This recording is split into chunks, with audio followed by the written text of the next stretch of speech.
It's a case for combustion. Spin the wheel and you have an instant flame.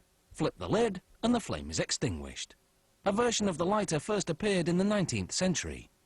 At the time it was more of a conversation piece than anything else. A curiosity that ignited plenty of interest.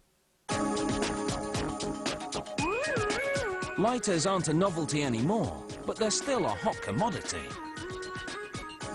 To make lighter cases, a machine uncoils brass from a spool, pulling it to a press.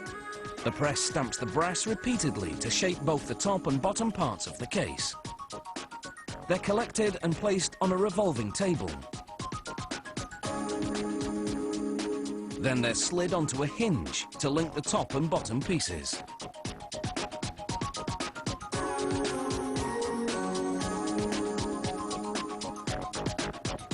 An electrode welds the hinge to the case, and then a mechanical arm knocks them down a chute to a worker who inspects the welding job. As the cases move on a conveyor system, they get a quick buff to prepare them for plating.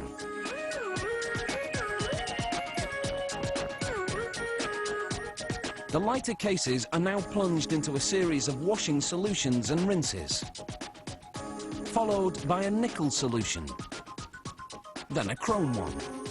It's the finishing touch for the lighter cases. It's time to move on to the inner workings. A die shapes a piece of steel to make the inside cases.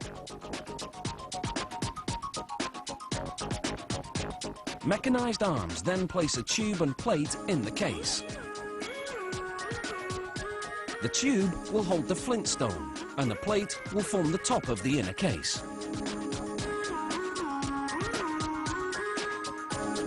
Epoxy seals them in place, and the cases move through a curing oven to harden the epoxy. A pile of flint wheels are arranged so that the teeth are in the proper direction.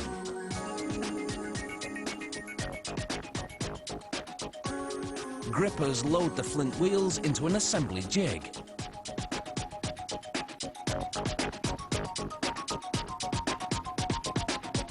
These cams will eventually act as a catch for the lighter lid.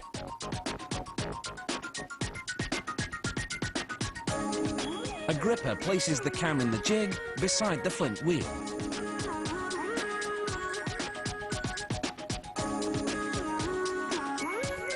The assembly jig now receives little brass eyelets between the flint wheel and the cam.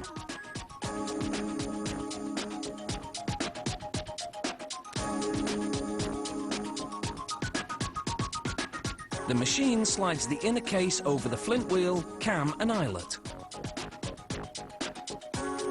And an automated device rivets it all together.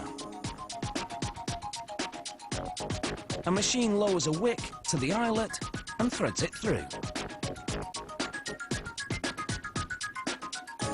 Blades move in from the side and snip the wick.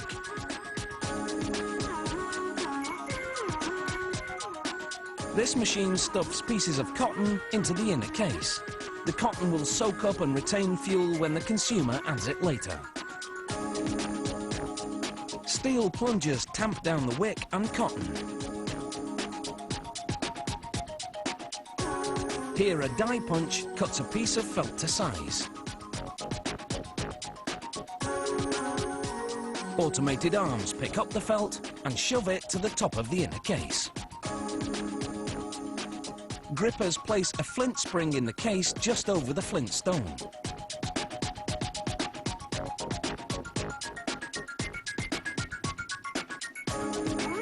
Pneumatic screwdrivers drive the screw home. A rubber wheel spins the flint and sparks fly, as a light sensor checks their intensity.